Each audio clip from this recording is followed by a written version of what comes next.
తిరుమల ఏడుకొండల మీద అడుగుపెట్టగానే మనకు ఒక రకమైన తెలియని గంభీరత, అత్యంత నిగూఢమైన చైతన్యం అనుభూతికి వస్తాయి.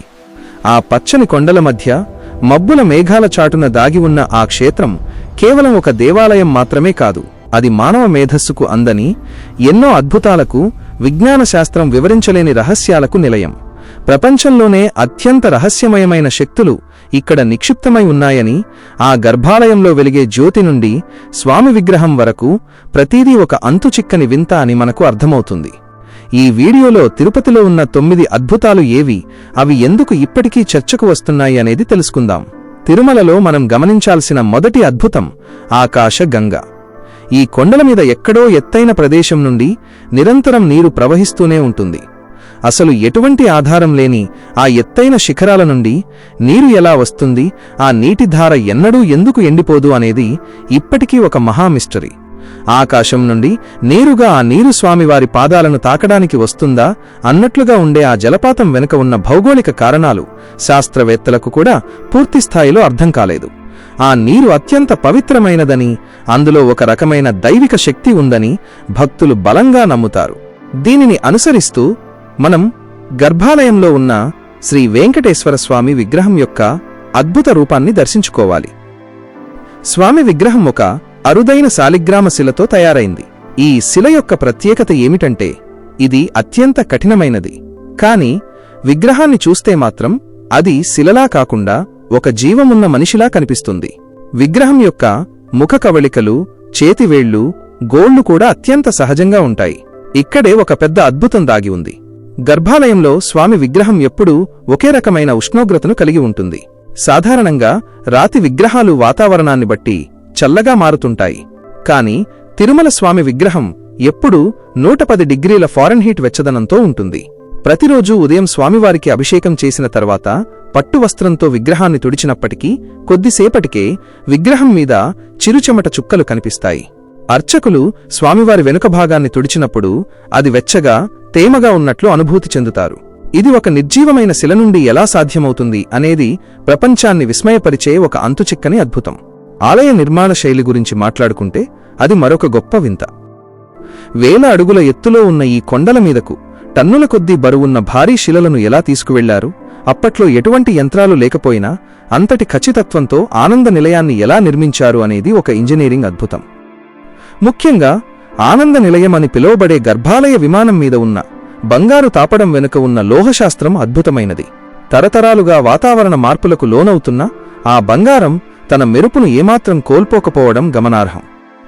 అంతేకాకుండా గర్భాలయంలో స్వామి విగ్రహం ఉన్న స్థానం విషయంలో కూడా ఒక అద్భుతముంది. మనం గర్భాలయంలోకి ప్రవేశించినప్పుడు స్వామి విగ్రహం సరిగ్గా మధ్యలో ఉన్నట్లు కనిపిస్తుంది.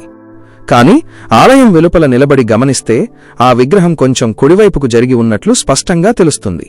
ఈ దృష్టిభ్రాంతి వెనుక ఉన్న వాస్తు రహస్యం ఇప్పటికీ ఎవరికీ అంతుచిక్కదు. మరొక నిగూఢమైన అద్భుతం స్వామి విగ్రహం నుండి వినిపించే శబ్దం. స్వామి విగ్రహం వెనుక భాగంలో చెవిపెట్టి వింటే అత్యంత స్పష్టంగా సముద్రపు అలల శబ్దం వినిపిస్తుంది. కొండల మీద ఉన్న ఈ ఆలయంలో సముద్రానికి కొన్ని వందల మైళ్ల దూరంలో ఉన్న ఈ ప్రదేశంలో ఒక శిల నుండి సముద్రపు ఘోష వినిపించడం అనేది ఎవరూ వివరించలేని ఒక పరమ రహస్యం. అది స్వామి లోపల ఉన్న అనంతమైన శక్తికి సంకేతమని అంటారు. దీనికి తోడు స్వామివారికి అలంకరించే పచ్చ కర్పూరం విషయంలో ఉన్న అద్భుతం విజ్ఞాన శాస్త్రానికి ఒక పెద్ద సవాలు. సాధారణంగా పచ్చ కర్పూరం అనేది ఒక రకమైన రసాయన చర్యను కలిగి ఉంటుంది.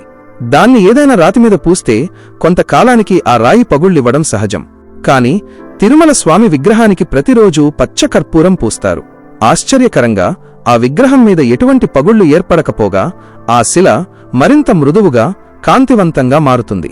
ఇది ఆ విగ్రహం తయారైన శిల యొక్క విశిష్టతనా లేక అక్కడ ఉన్న దైవిక శక్తి ప్రభావమా అనేది అంతుపట్టని రహస్యం. స్వామివారికి చేసే పుష్పాలంకరణ విషయంలో ఒక అద్భుతమైన మార్మికత దాగి ఉంది. ప్రతిరోజూ స్వామికి అలంకరించిన మాలలను, పువ్వులను తీసివేసేటప్పుడు అర్చకులు వాటిని స్వామి విగ్రహం వెనుక ఉన్న ఒక జలపాతంలో లేదా ఖాళీ ప్రదేశంలో పారవేస్తారు.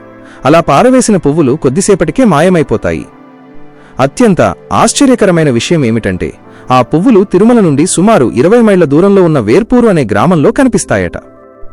గర్భాలయం వెనుక ఎటువంటి ద్వారాలు లేదా మార్గాలు లేనప్పటికీ ఆ పువ్వులు అంత దూరంలో ఎలా ప్రత్యక్షమవుతాయి అనేది ఇప్పటికీ ఎవరూ ఛేదించలేని ఒక అద్భుతం. అలాగే స్వామివారి గర్భాలయంలో వెలిగే నందాదీపాలు మరొక వింత.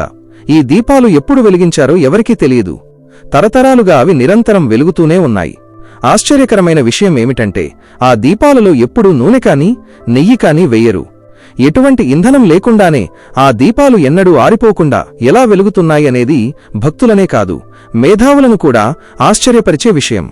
స్వామి విగ్రహానికి ఉన్న జుట్టు గురించి కూడా మనం ప్రత్యేకంగా చెప్పుకోవాలి. శ్రీ వెంకటేశ్వర స్వామి విగ్రహానికి నిజమైన జుట్టు ఉంటుంది. అది ఎప్పుడూ చిక్కుబడకుండా అత్యంత మృదువుగా పట్టులాగా ఉంటుంది. సాధారణంగా రాతి విగ్రహాలకు చెక్కిన జుట్టు ఉంటుంది, కాని తిరుమల స్వామికి ఉన్నది సహజమైన జుట్టు అని, అది పెరుగుతుందని కూడా కొందరు అర్చకులు చెబుతుంటారు. దీని వెనుక ఉన్న రహస్యం ఆ విగ్రహం కేవలం ఒక శిల కాదు, అది ఒక సజీవ రూపమని నిరూపిస్తుంది. అంతేకాకుండా ఆలయం వెలుపల ఉన్న ఒక ఇనుపగొడ్డలి గురించి కూడా ఒక అద్భుతమైన విశేషముంది. ఒకప్పుడు స్వామివారి గడ్డం మీద ఒక దెబ్బ తగిలిందని, ఆ దెబ్బకు గుర్తుగా నేటికీ స్వామి విగ్రహం గడ్డం మీద పచ్చకర్పూరాన్ని అద్దుతారు. ఆ గడ్డం మీద ఉన్న గాయం ఆనవాళ్లు ఇప్పటికీ కనిపిస్తాయని, అది ఒక రాతి విగ్రహానికి గాయమవడం అనేది ఆ విగ్రహం యొక్క ప్రాణశక్తికి నిదర్శనం అని చెబుతారు. మరొక అద్భుతం ఏమిటంటే స్వామివారికి ఉపయోగించే పాలు, వెన్న, పెరుగు మరియు పువ్వులు ఒక రహస్యమైన గ్రామం నుండి వస్తాయి. ఆ గ్రామం ఎక్కడుందో ఎవరికీ తెలియదు. ఆ గ్రామంలోక బయటి వ్యక్తులకు ప్రవేశం ఉండదు. అక్కడ నివసించేవారు అత్యంత నియమ నిబద్ధతతో ఉండి స్వామివారి కోసమే ఆ వస్తువులను పంపిస్తారు. ఆ గ్రామం నుండి వచ్చే వస్తువులు మాత్రమే స్వామివారి కైంకర్యాలకు ఉపయోగించడం ఒక తరతరాల అద్భుతం. ఆ గ్రామం ఇప్పటికీ ఆధునిక ప్రపంచానికి దూరంగా ఒక రహస్య క్షేత్రంలా ఉనికిలో ఉండటం ఆశ్చర్యకరం. తిరుమల కొండల మీద ఉన్న మరొక మిస్టరీ ఏమిటంటే స్వామి విగ్రహం దగ్గర నిలబడి వింటే కేవలం సముద్రపు శబ్దమే కాకుండా స్వామివారి గుండె చప్పుడు కూడా స్పష్టంగా వినిపిస్తుంది. ఒక శిల నుండి హృదయ స్పందన రావడం అనేది మన ఊహకు అందని అద్భుతం. తిరుమల క్షేత్రం తనలో ఇముడ్చుకున్న ఈ రహస్యాలు మనిషికి దైవత్వం పట్ల ఒక గొప్ప భయం మరియు భక్తిని కలిగిస్తాయి. ఇక్కడ జరిగే ప్రతి అద్భుతం వెనుక ఒక లోతైన విజ్ఞానం ఉంది.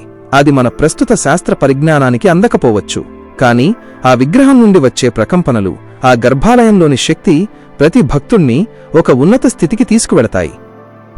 తిరుమల అంటే కేవలం ఒక ఆలయం కాదు, అది భూమి మీద ఉన్న ఒక అత్యంత శక్తివంతమైన ఎనర్జీ సెంటర్.